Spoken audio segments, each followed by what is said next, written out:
Hello and welcome back to the Flow with Chlo YouTube channel.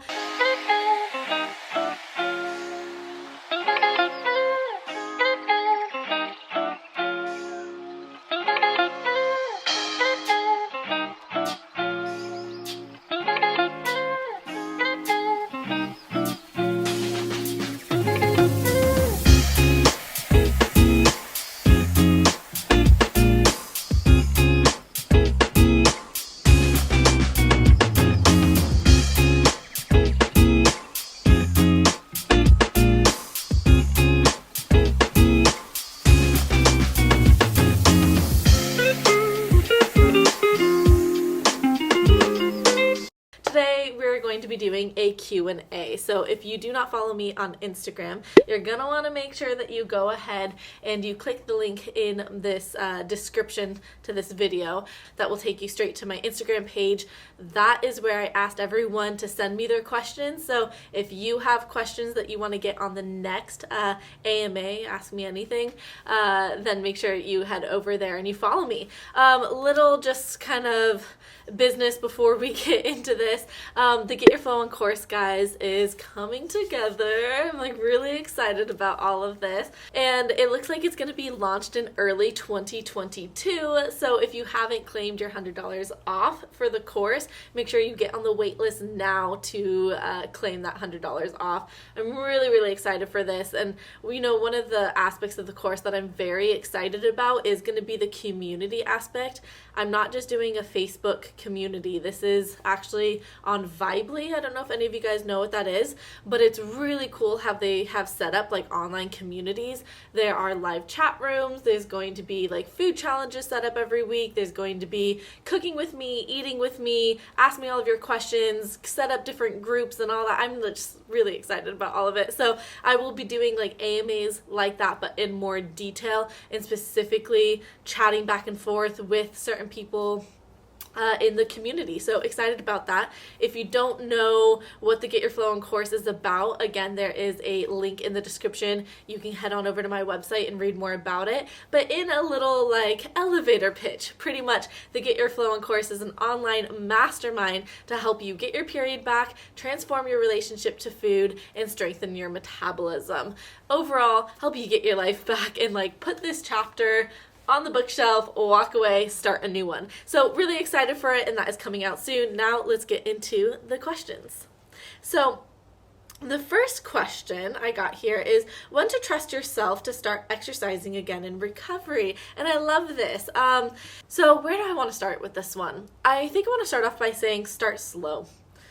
There's no need to just quickly jump back into exercise routine. And first off, I want to mention that we shouldn't be going back to the exercise routine that we had before, because that most likely was an unhealthy exercise routine that lended to us getting a menorrhea. And so if you were working out like 7 days a week, like 1 to 2 times a day, right? We're not going to want to go back to that. So hopefully through this process of really, either eliminating or really reducing exercise, you really learn the importance of rest. And so you're going to take all of that and you're going to now kind of develop a new healthy relationship with movement in your life. And so the process should be slow. I started off, I took 8 months off of exercise completely. So I started off first by going back to yoga classes, and then I started doing some light weight training, just like 2 times a week for like 30 minutes, right? And then over the time, after a couple months, I added in some cardio. I started getting back on the bike. I started running again.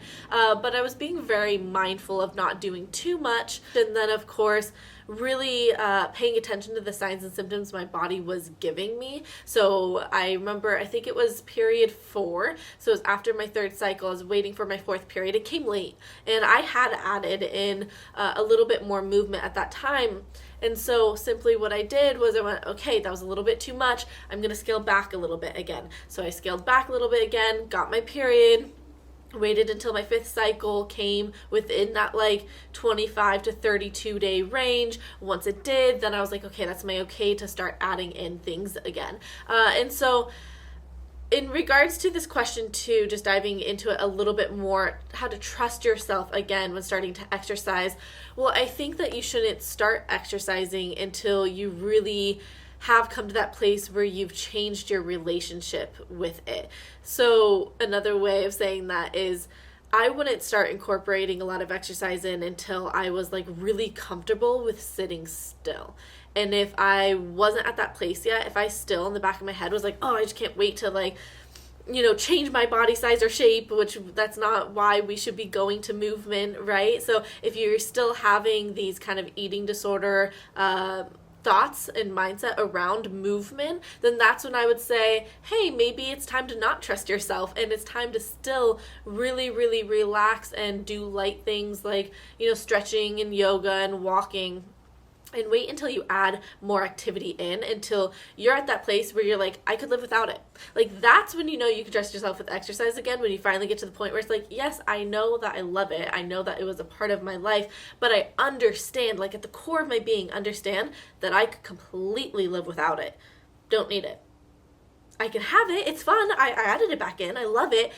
But I know that, like, I can live my life and I can be happy and I can be healthy and I can be a functioning human being. Sorry, I just moved the table.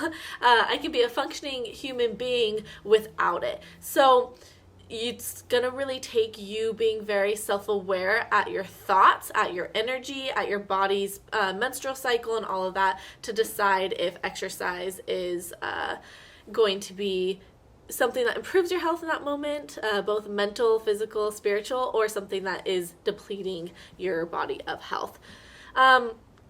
Okay, let's see. Next question. Since I reintroduced meat into my diet, I can't stop thinking about meat and eating it. Tip? Yeah, I have a great tip for this. Eat the meat. Like, literally, that's the best tip out there.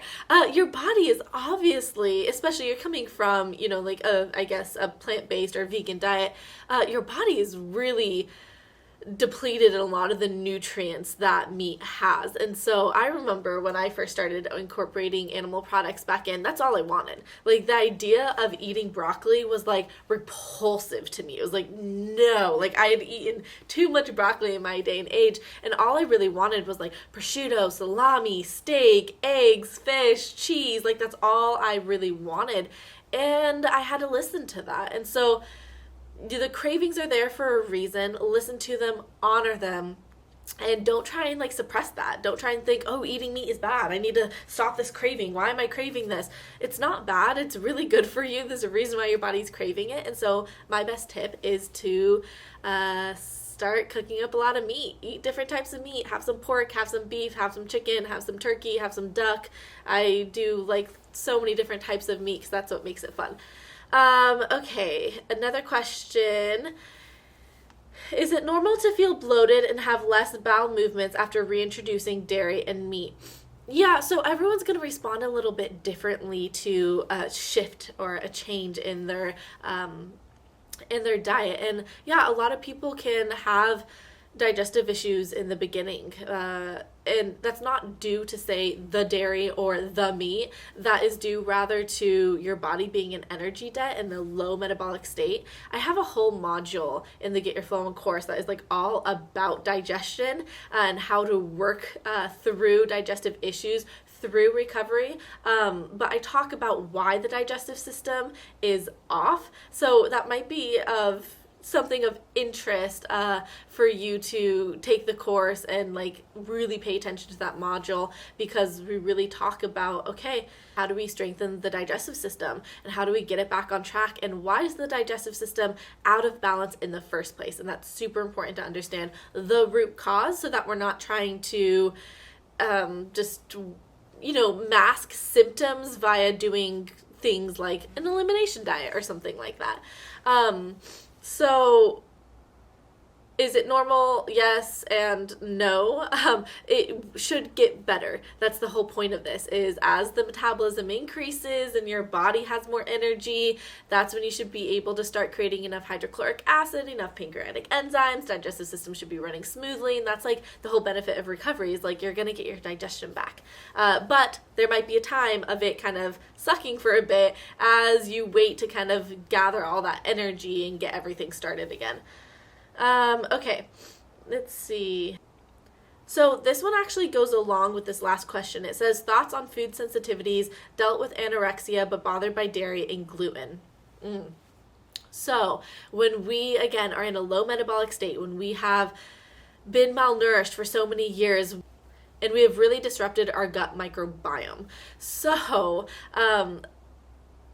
again, the question is, am I allergic to these things? Is the dairy or the gluten or the meat, is that what's making me react? Or is it the fact that my body is in this low metabolic state where I can't digest food? This is why... This is a big topic, digestion. Again, that's why I have a whole module on it in the course, because we also go into the psychosomatic relationship between mind, thoughts, and emotions and your digestive system.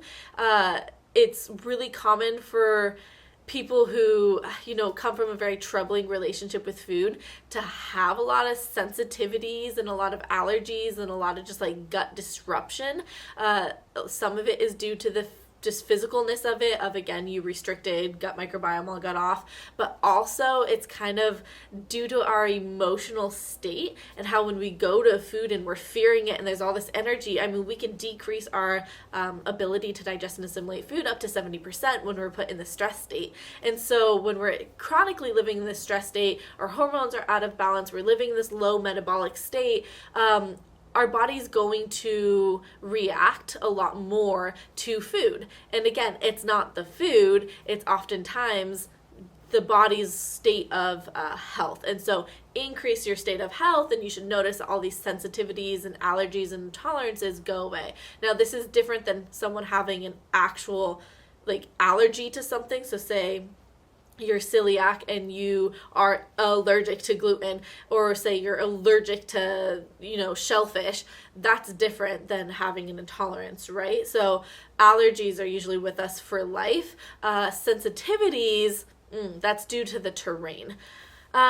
Okay, so my thoughts on that is to strengthen your metabolism and then watch how these sensitivities go away. Can it be harmful for body to eat 500 to 1,000 grams of chocolate, peanut butter daily? Well, you're talking to the queen of eating chocolate. Just ask all of my friends. I am oddly obsessed with chocolate. I think it's because, and you guys, this is why you don't want to restrict food. I restricted myself of two things that I really, really, really, really, really wanted my whole life. And I restricted them for multiple years. These are probably the two things that I restricted the most. That is bread and chocolate. So it just says a lot about the whole restriction thing. If you restrict, then you're going to go through this and bounce to the other side. Anyways, all that to just say, yeah, I eat a lot of chocolate every single day. So is it harmful for the body to eat 500 to 1,000 grams of chocolate every day? I don't know grams. The idea of putting ounces, grams, calories, and stuff to food doesn't work for me. So I don't even know what portion that is, but this is what I have to say, is if your body is craving it, eat it. Embrace it. There's a reason why your body's craving that. Maybe it's because you restricted it for such a long time. So it's like me, where it's now I just have an affinity for chocolate and bread. Great. I know that that's so important for my mental health, to just actually honor those cravings and to eat that much chocolate. So I think, this lends to a bigger conversation of just why do we second guess ourselves with all this stuff? Why do we doubt what our body is saying all the time? I don't know. Wouldn't life just be better if we stopped just questioning it all and stop being oh, why is my body craving bread in the morning? Oh no, why am I craving bread? I shouldn't have bread. Why is this happening? It's instead of doing that, why not just be hey, I'm craving bread. Great. Put some toast in the toaster. There goes all my stress. And when I release that stress, that means I'm going to be happier and healthier. So I would say stop stressing about it. Make sure overall that you're eating a wide variety of food and that you're getting in a lot of nutrient-dense foods and that you're supporting your metabolism in a lot of different ways. Make sure you're doing that, and then let the chips fall where they may. And if you're craving chocolate peanut butter, you're craving chocolate peanut butter. So next question here, guys. Can you please talk about primary amenorrhea? Okay, so when I talk about hypothalamic amenorrhea, I'm always talking about secondary amenorrhea, which is when you've cycled before. So like you were 12, 13 years old, you got your cycle, and then it disappeared after a bout of, energy debt, of overexercising, undereating. Excuse me. Primary amenorrhea is when a woman just doesn't even get her period back to begin with. And it's not my specialty. It's not my area of expertise. So I actually don't have a lot to say about that. Regardless of whether it's primary or secondary amenorrhea, we want to be making sure that we're doing those things to strengthen our body and to support our body with food and relaxation. But primary amenorrhea is a little bit different. That's like the hypothalamus never got the turn on. And again, it's not my area of expertise, so I don't want to say too much about that, but I would just try and find someone online who is talking about their experience with primary amenorrhea, and try to glean as much information from them, and then of course ask your doctor stuff about it. With primary amenorrhea, there can be so many reasons. It can be a pituitary tumor, it can be you're missing certain genetic components. Like there's so many things that could be going on that I don't deal with it. All right, so struggling with edema, especially when eating more carbs and sugar, what to do? So edema is, everyone's really against the edema, and I get it. It's really uncomfortable, but edema is a part of the healing process, and it's actually for a lot of people, it's a necessary part. And so, we get so mad at these things, like, the edema's here. Why do I have edema? And it's like, well, don't get mad at the edema. Like, get mad at the restriction that put you in this spot now where your body is really forced to get as much nutrients into its cells that it can, and edema helps it with that. So edema is there for a lot of reasons. Again, I go through that in depth in the course, but I wouldn't be fearing it. Now, you're noticing that it's happening, especially when you're eating carbs and more sugars. Again, you can't sit here and blame the carbs and the sugar. You have to blame the restriction. Carbohydrates are your body's fuel source. That is what your body, when you're going through edema, that's what it wants. So if you restricted yourself from carbohydrates for such a long time, there's going to be kind of this like harsh, like very intense reaction to it, right? Where it's going to feel very uncomfortable. Maybe a lot of edema shows up because you incorporated more carbs in, but your body needs those carbs, and we just need to, slowly continue to introduce them, make sure that we're eating enough proteins and fats with them to help really stabilize our blood sugar. And we just need to continue to incorporate them into our diet so that our body gets used to digesting and assimilating the carbohydrates again.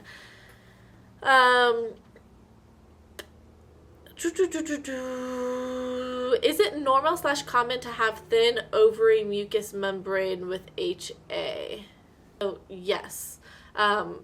Cervical mucus is something that usually disappears when we have amenorrhea. The lining too of our endometrium never thickens because we don't go through the process of ovulation, and so everything's very dry. It's ovulation that really like amps up our cervical mucus. Again, if you're not ovulating, there's not really any cervical mucus there. So that is definitely a common sign. And that can be really uncomfortable, and it can be really painful, especially with sex. There's just not enough lubricant there. Okay, let me make sure I got all of these. Okay, can there be any hormonal improvement for postmenopausal over 60 years old? Again, we always want to be making sure that we are supporting our health. And so if you're, older in age and you've already gone through menopause and you're not necessarily trying to get your period back, it doesn't mean that you can't stop the progression of bone loss. And so you can halt that. You can make sure that you're staying balanced on a lot of different levels, that you're getting enough nutrients so that your body can thrive.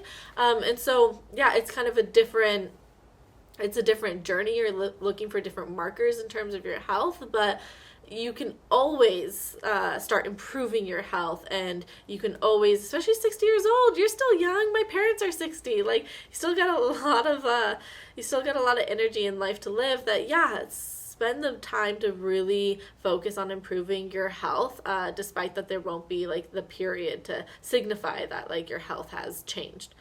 Okay, should we eat even when not hungry if we have HA? Yeah. Now, do we have to stuff ourselves when we are overly full and like totally not hungry? No, we don't have to do that, but we have to be eating consistently, and we have to be, having lots of snacks during the day, making sure that we're eating enough meals. So hunger signals aren't really there yet, again, because you're in this low metabolic state. So we can't trust the hunger signals, which is why it's best to just get on kind of a consistent routine with food and be like, yeah, I'm not really hungry right now, but I'm going to have a little something anyways, or I'm going to, make myself start eating because I know that I need to, it's been 3.5 hours. I know that I need to eat by now. So yeah, we can't really rely on our hunger signals, especially in the beginning of HA recovery. Towards kind of the end, or maybe once you get your period back, that's when hunger signals seem to be back, right? And we can start listening to them a little bit more. But until then, yeah, you're gonna have to just choose to be very consistent with food no matter where your appetite is at. What if not working out makes me even more anxious than working out itself? Yeah, so that's a lot of people, right? With this question, like, where do I want to go with this? All of these are really good questions. There's so much to dive into it. Here's my recommendation with this. Like, if you were a client, this is what I would be doing, is we would slowly be reducing the amount that you exercise. We would be switching up the type of exercise that you do. So let's say you're a marathon runner and you train like 7 days a week and you run like 6 miles every single day. Okay, so we're going to start, 2 days a week, we're going to change that out for some yoga. Then we're going to start incorporating a walk on one of the days. We're going to start doing only 3 miles a day. We're going to slowly reduce the amount of training while you're keeping some in so that you can keep those anxiety levels a little bit at bay. This is why this question's really hard, is because in one-on-one coaching, though, I would be doing a lot of work to really talk about this anxiety with you with the not working out. So it's like I would be slowly reducing your training, but then we'd also be diving into like, okay, let's talk about body image. Let's talk about weight. Let's talk about eating and receiving nourishment. Let's talk about all these things that are making you anxious for not working out. So we'd be working at it from a lot of different angles, but yeah, so that's why it's helpful to work with someone. If you're working by yourself, though, it's starting to do that work, that inner deep work of like, why am I feeling uncomfortable with not moving my body? Why do I feel like I need to constantly expend energy? And a lot of it is just simply you're in energy debt, and that's just kind of, that's the migration response, right? You feel like your body's not in a safe place and it wants to constantly migrate and move. But we can do a lot of that inner work to be like, okay, what's my relationship with relaxing and with sitting still? So yeah, it's always hard to answer those questions without like being in a one-on-one setting and really diving into just all the different aspects of it. When will I stop to gain weight even though I weigh more than ever before in my life? So how much do you need to weigh? That is that's a number that no one can give you. No one knows how much you need to weigh. Your body does. And all we need to do is we need to focus on nourishing our body, focus on strengthening our metabolism, getting our cycle back, getting out of this energy debt, and allow the body weight to fall where it may. Now, we do have, set point theory and all of those things, and I think I have some videos on it, so you can check out those videos, but there's this fear in recovery that you'll just continue gaining and gaining and gaining and gaining and gaining, and that, your hunger levels will never kind of cool off and you'll always have extreme hunger. And that's just not how it works. We always have to remind ourselves, why is extreme hunger there? Oh, it's there because my body is deprived, which is why I get this extreme hunger if I just want to eat everything around me, because my body's trying to make up for all of the nutrition and the calories that it needs. So what happens though, once you've made that up, up and your body's like, we've repaired a lot. We are getting the daily calories we need. We have all of our nutrient stores made up again. Then the body doesn't have that need to just keep on going with the extreme hunger.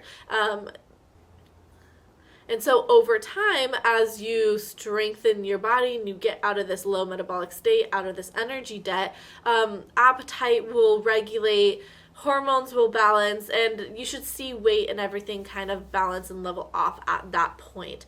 So when will you stop? Well, it depends. How much are you actually going through with recovery? And are you really actually allowing yourself to eat and to nourish your body back to health? And do you have an idea in your mind of like how much you should weigh? Maybe that's what's blocking you, because now you're like so fearful to actually listen to your hunger. And so, you never get to that point of just like full on no restriction. So lots of different things can be going on there. Let's see. Ooh, this is a really good question. Is it normal that I don't like it when I see myself getting prettier due to weight gain? That's a really good question. And I've had quite a few clients go through this. And so when you say, is it normal? Well, nothing's really normal in this life, but is it common? Is it something that a lot of people go through? Absolutely. Like, comment down below in the comment section if that's something that you went through or are going through.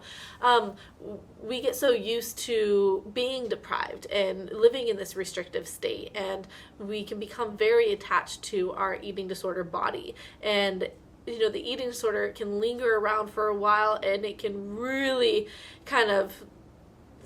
it can yell louder and louder and louder, all these negative things to try and get you to come back to it.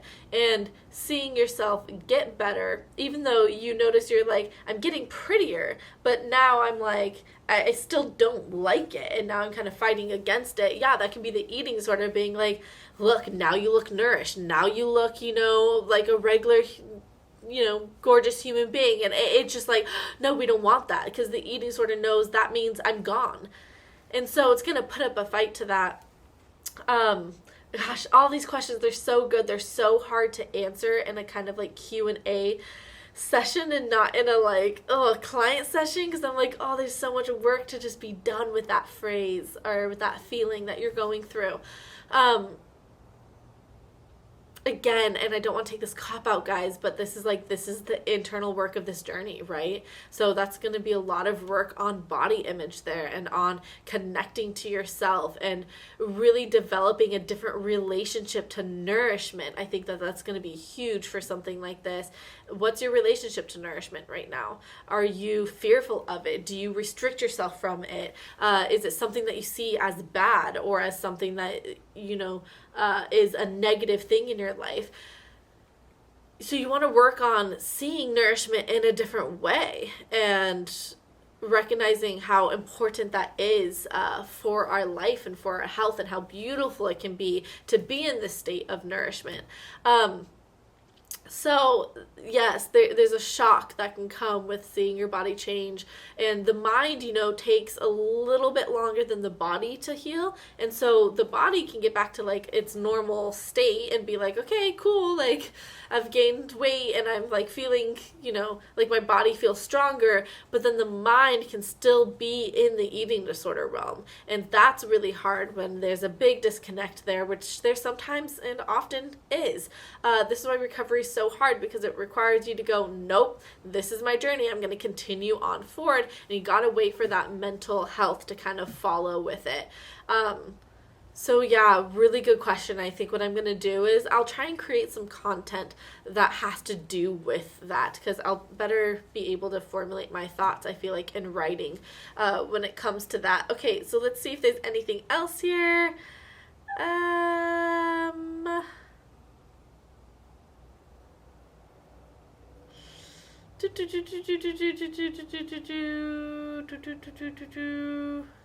Okay, there are a couple more questions here, but I don't want this video to be too long, so again, I will just try and make some content that answers some of these questions. If you have any question that you want me to go through for sure in the next AMA, will you put it in the comment section here? Because then I'll make sure that I address that. So thanks so much, guys, for doing that. There is a new way that you can support the channel, by the way. It's simply by buying me a cup of coffee. There has been a couple of you guys who have done that, and it's super sweet. It's as cheap as just $5, just the cost of a cup of coffee, and it goes to just like supporting all the work that goes on in my Instagram page, the YouTube channel, and the podcast. So that is much appreciated for everyone who has been sending over a cup of coffee to me. And yeah, I appreciate that, of course, and I appreciate you guys being here. I will see you guys in the next video. I think next week I'm coming out with a response video to Freely the Banana Girl, so you're going to want to make sure you listen to that. So subscribe and click the little bell notification because that will alert you when my videos come out, which is on Monday morning. Okay, all right, have a good one, guys.